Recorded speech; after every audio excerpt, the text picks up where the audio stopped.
নামাজ, সুবহানাল্লাহ, মুসলিম পরিবারে জন্মগ্রহণ করে নামাজ পড়েন না কেন? নামাজ কি হুজুরদের উপর ফরজ? বলেন, আপনার বয়স কি 10 বছরের নিচে? তাহলে আপনি নামাজ পড়েন না কেন? ফরজ মানে কি? আপনি ইচ্ছা হইলে করলেন, ইচ্ছা হইলে করবেন না, নাকি এটা ফরজ? ফরজ হয়তো বোঝেন, ফরজ কি? ওই যে প্রত্যেক রাতে যে মেয়ের সাথে খষ্টি নষ্টি না করলে আপনার ঘুম হয় না, ওইটা হচ্ছে ফরজ।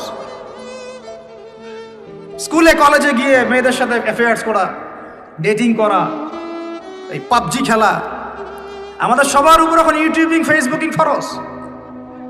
ফরজ বোঝেন, এইভাবে বোঝেন, এগুলো হচ্ছে ফরজ আপনার উপরে। তো সালাত, হাইয়া আলাস সালাত প্রত্যেক দিন আপনার কানে যায়, কেন সালাতে আসেন না?